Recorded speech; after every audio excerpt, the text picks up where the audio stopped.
They buried her alive 12 times, and called it a miracle. They said the first time was an accident. She had drowned in the river, or at least that's what the villagers believed. Her lips were blue, her chest still. Her mother screamed and tore her own hair while the men of the village retrieved the small, pale body from the muddy current. She was 12. Too young to die, too quiet to argue. They laid her out on a wooden table in the church basement, and by evening, Father Michael performed the final rites. They wrapped her in linen and pine leaves, tied her hands across her chest, and buried her at dawn in the frost-hardened cemetery behind the chapel. But when they came to bury her sister 3 days later, who had succumbed to grief, or guilt, or something unnamed, the grave was open. The dirt scattered, clawed from the inside. The coffin was broken at the hinges, and deep fingernail gouges marred the lid. She was sitting on a stone when they found her, naked and shaking, whispering in a tongue no one recognized. Her eyes didn't blink, not even when the priest screamed. Not even when her mother fainted at the sight of her. Her lips were torn from biting them open. Her fingers bled. But she was alive. They said it was a miracle. The town began to whisper about saints, about resurrections. Father Michael hesitated, but he did not deny it outright. She had died. He had touched her. She was cold as marble. And now she lived. But she didn't speak, not in any way they understood.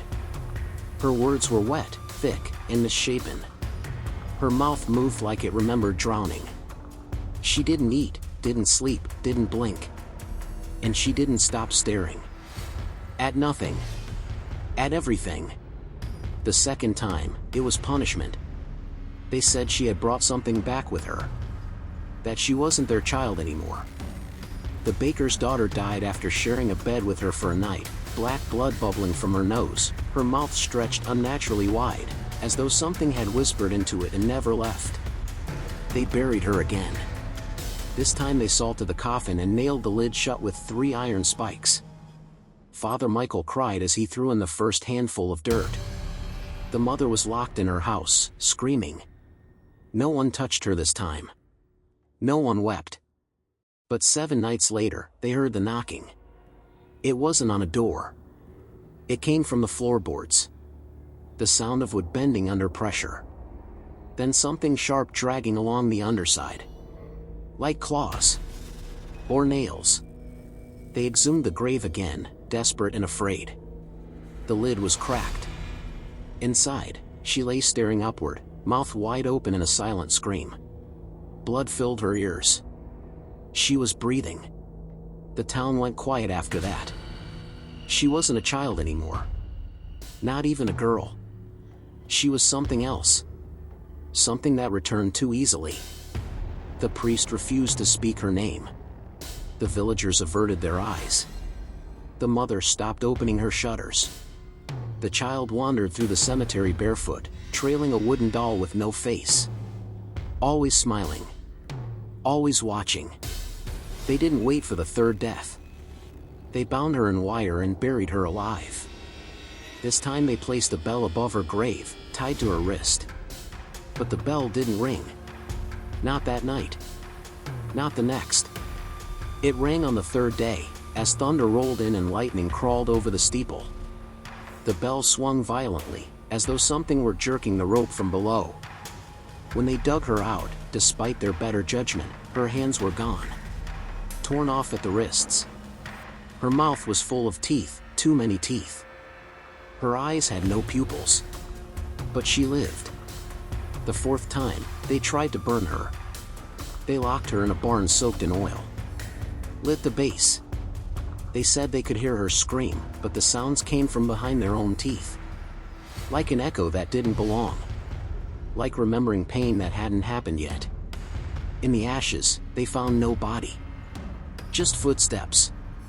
Blackened footprints leading toward the river. And the doll. Always the doll. The 5th time, they buried her in stone.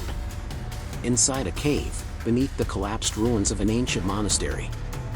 They said the stones had prayers carved into them. Prayers older than Christ. Prayers that cursed as much as they protected.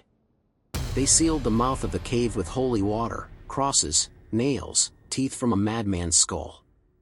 But she returned. She was in the church pew on Sunday morning, eyes forward, lips stitched shut. No one saw her enter. No one dared to remove her. Her dress was the same, just older. The doll now had a face. It resembled the priest. Father Michael hung himself that evening. The sixth burial was an accident. The old widow claimed she saw the child floating above the fields at dusk, her mouth split open to her ears. The farmer who tried to shoot her turned the gun on himself. The mayor, frantic, gathered the village to trap her. But she walked into the grave herself. They didn't touch her. They just poured the soil. No prayers. No cries. Just silence. As though silence could protect them. But when they checked the grave, the coffin was empty. The dirt undisturbed. And above the grave, someone had scratched, "This is not the body." The seventh was no burial at all. They left her in the well. Chained her to the rocks and dropped her into the cold dark. Covered the opening with iron grates. The water turned black. Birds stopped flying overhead. Crops withered. Children were born without tongues. They sealed the well with concrete. For 3 years, she was gone. But then the dreams began. Every villager saw her. In the corner of their rooms. Sitting on their chests. Whispering in that wet, drowning language. One by one, they began to dig holes in their yards. Deep holes. Too narrow to climb out of. And they buried themselves. 19 in total. On the day the last child vanished into the soil, she walked into the square. Not older. Not changed. Just smiling. The 8th time, they didn't try to bury her. They carved symbols into her flesh. Filled her mouth with salt. Wrapped her in wet bark and left her at the altar of the old gods. Whatever was older than guilt. Older than resurrection. For days, they waited. Prayed. No one went near. But one night, the altar cracked.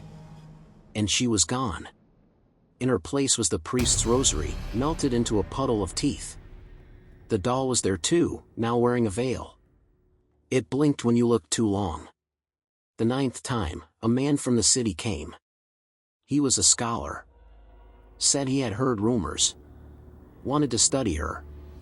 Said there was no such thing as miracles. That death was final. He took her photo. Touched her skin. Asked her name. She smiled. The next day, he slit his own throat. But not before carving a message into the church floor. I saw the other side. It saw me back. The 10th time, she died for real. Or so they believed. She fell from the bell tower. Splintered bones. Neck twisted twice. No breath. No heartbeat. Even her eyes were closed. They buried her with reverence. Flowers. A procession. Bells tolling softly. But in the grave next to hers, something moved. A different coffin.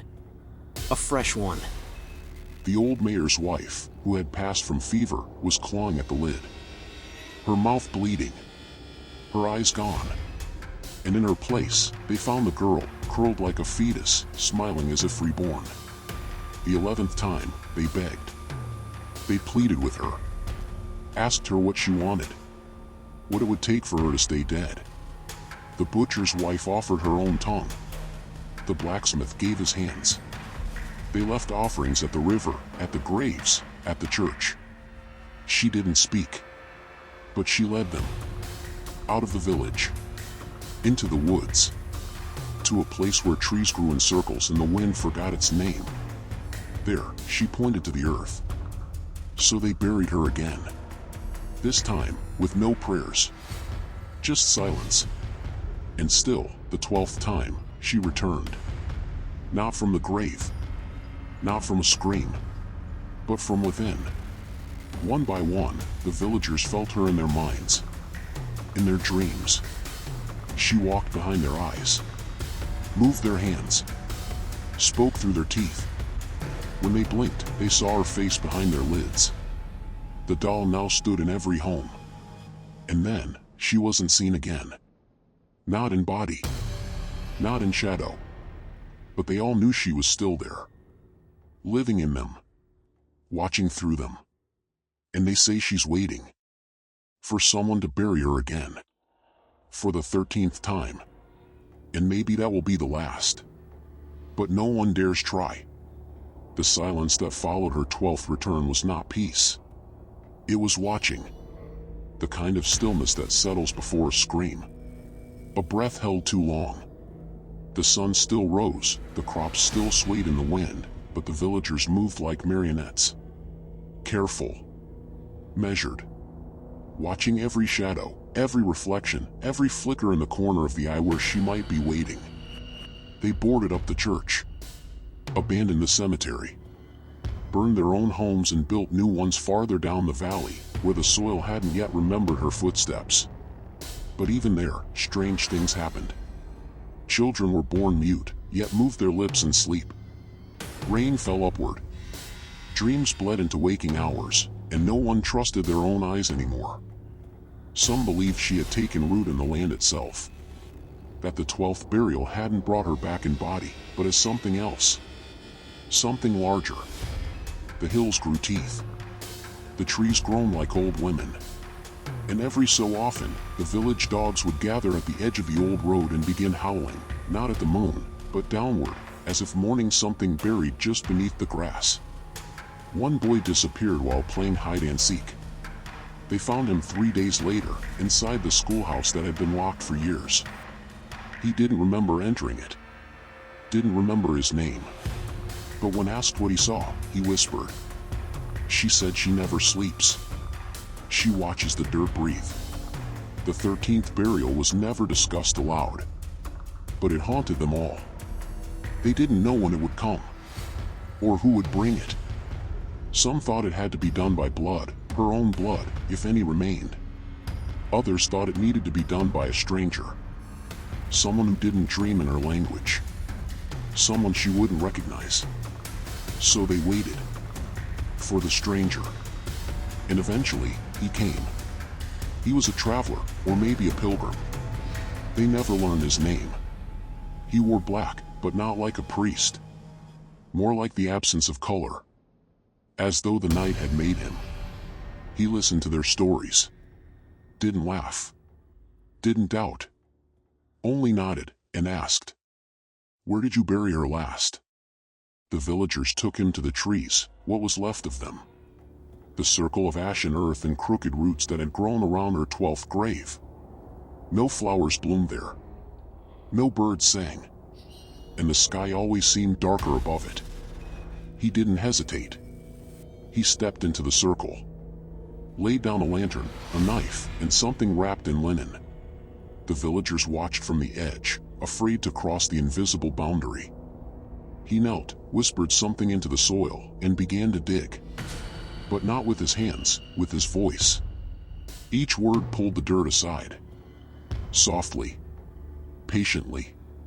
As though the ground was listening. As though it remembered the shape of her. Hours passed.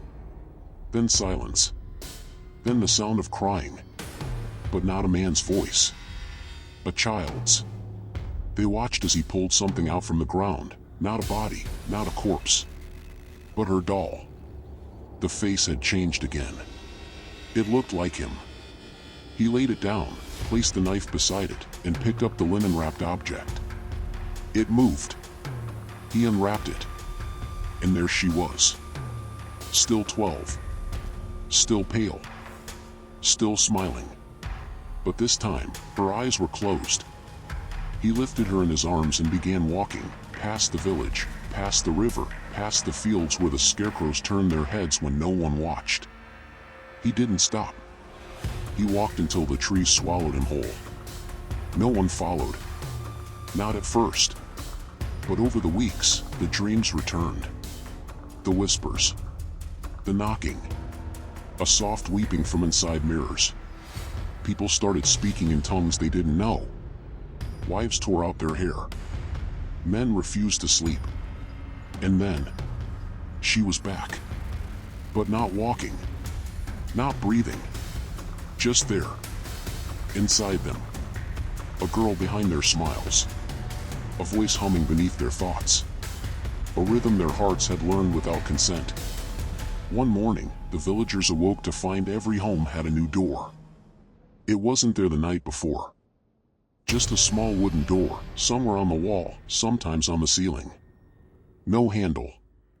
No hinges. Just shut. No one dared open them. But they felt the wind behind them. Cold.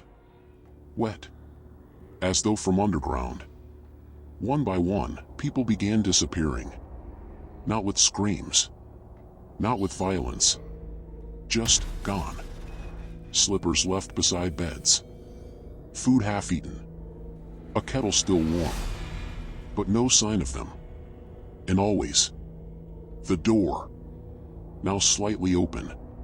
No one lives in the valley now. They say the ground there breathes at night. That if you press your ear to the soil, you can hear a heartbeat. Not fast. Not slow. But steady. And a song. A lullaby in a language that smells like rot and river water. They say she's waiting for the 14th.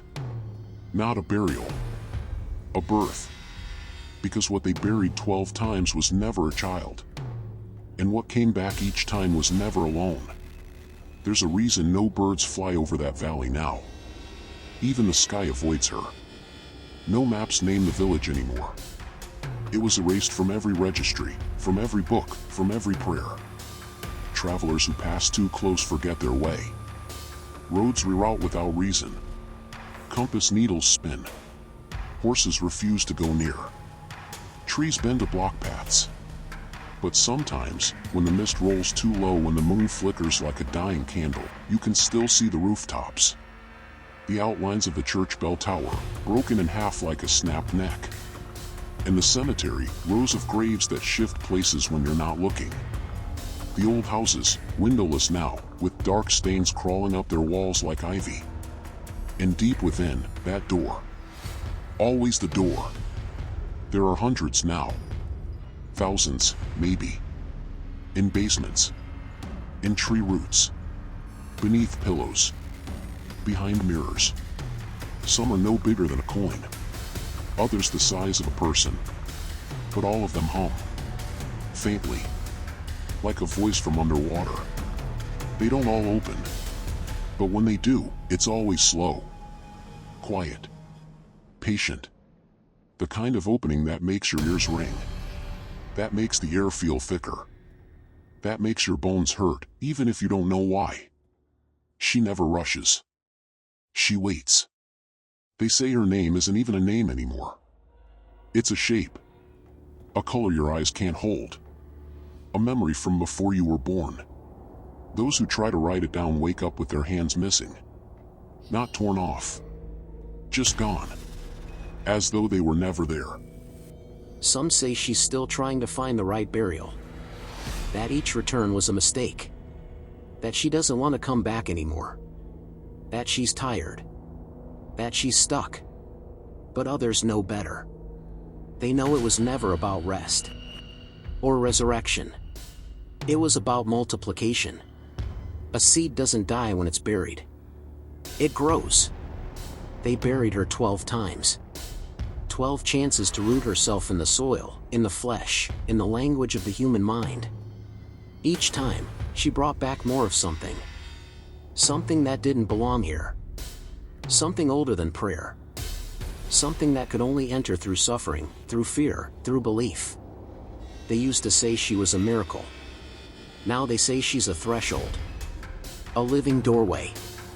And what comes after her isn't human at all. There are sightings. Whispers. In orphanages where children refuse to sleep. In asylums where patients speak in perfect unison. In morgues, where the dead are found smiling. All over the world. One man claimed to see her on a bus in Tokyo, staring at her own reflection. The bus crashed into a tunnel wall. No survivors. A woman in Prague painted her over and over again, each time with different eyes, different teeth, different mouths. She gouged out her own eyes before finishing the last one. Authorities never found the painting. And in a village in northern Russia, an entire town fell silent. No screams. No signs of struggle. Just absence. Every home left open, food left warm, fires still crackling in hearths. But no people. Just hundreds of tiny doors. Every one ajar. Some believe the 13th burial already happened. In secret. Somewhere we haven't found yet. And that the 14th will not be a burial at all, but a birth. She's almost ready, they say. That the girl who died 12 times was just a preparation. An echo. The real one is still beneath us. Sleeping under the roots of every tree, beneath the floorboards of every old house. In the marrow of those who still remember her name. Every time someone dreams of drowning, they feed her. Every time a child dies before speaking their first word, they open another door. And when enough doors open, she will not walk through them. We will. Because the final part of her miracle isn't resurrection. It's invitation. She doesn't need to return again. Because now we want to follow her. And one day, when the knocking comes not from the floorboards or the grave, but from inside our own chests, we'll answer. We'll dig. And when we lie down in the dirt and close our eyes, we won't expect to wake up. But we will. Smiling. Somewhere far from that forgotten valley, across oceans, through steel cities and neon lights, a boy began to dream of soil. Not metaphorically. He tasted it. Each night, the dreams returned. Wet earth between his teeth. Worms wriggling down his throat. The weight of soil pressing into his eye sockets. But he wasn't suffocating. He was singing. He didn't know the words, but his body did. His lungs filled and emptied in rhythm. The song grew louder with every sleep, until he woke with blood trickling from his ears and his nails packed with dirt he couldn't explain. His parents called doctors. Specialists. Priests. One night, he screamed until his voice tore open. When they rushed into his room, the windows were covered in handprints, from the inside, as though dozens had been pressed against the glass in silence. On his wall, carved with fingernails, was a phrase no one understood. I remember her heartbeat. He was the first of that generation. The generation she had whispered into his seeds. Not reborn, but rewritten. Reshaped. Their dreams were her ink. Their fear her alphabet. Across the world, others followed. A girl in Morocco wrote letters in a language her ancestors had buried centuries ago. She hid them under her bed. The paper was wet. Always wet. A group of children in a school in Finland stopped responding to their names. They only answered to a sound no adult could pronounce, like breath being exhaled underwater. A man in Chile dug a tunnel from his cellar. He claimed he could hear someone breathing beneath his house. Not one breath. 12. In perfect unison. The 12th was always her. But the 13th? That one was human. Yours. You don't know when it started. Maybe it was when you saw the doll. Just once. Left on a subway bench. Or a park swing moving in still air. You walked past it, thinking nothing of it. But you remember its face. Your own. It came to you at night. The dirt. The heartbeat. The pulling sensation at your spine, as if something inside was reaching upward through your throat, trying to speak. Not with words. With memory. You remember things that never happened. Burials in places you've never been. Faces you've never seen, yet miss. You remember her eyes before she opened them. The tightness of a coffin not yet closed.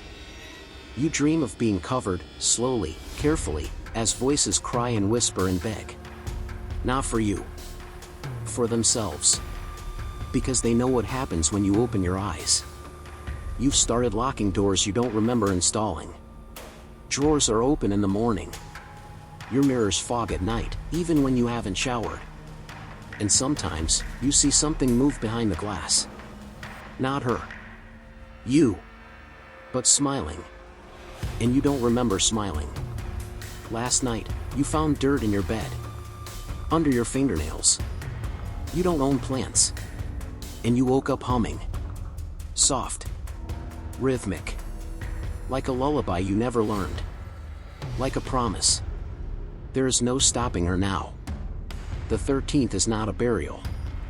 It's a bridge. And you're standing on the edge. She isn't coming back. She's already here. She just needed to remember how to look through your eyes. How to make your skin her doorway. And now that you've dreamed her song, now that you've tasted the dirt, you're open. You'll feel it soon. The heartbeat in the floorboards. The whisper behind your teeth. The slow creaking sound in your closet, not from hinges, but from roots. The doors will open again. But this time, they're not leading into her world. They're leading into you. And when you finally stop blinking, when your smile holds too long, and your voice forgets your name, don't resist. You've already been buried. You just haven't woken up yet. There will be a moment. It won't feel important. It might pass like a shadow across a window, or the flicker of a light bulb that buzzes just once too long. It might come while you're brushing your teeth, or tying your shoes, or walking past a stranger who suddenly turns their head a beat too late to be natural. But you'll know. Something will settle behind your eyes. Not a thought. A weight. Like a memory that belongs to someone else finally remembering you. From then on, everything will feel slightly off. The taste of water will be thicker. The mirror will take half a second too long to reflect your movements. When you speak, people will pause. Not at your words. At something behind them. As though something else is breathing with your voice. And the dreams? They will become rehearsals. You'll dig in your sleep. You'll murmur numbers you don't recognize until you realize their dates. Coordinates. Names of those who buried her before. Sometimes you'll wake up with scratches on your back, your neck, your chest. Not fresh.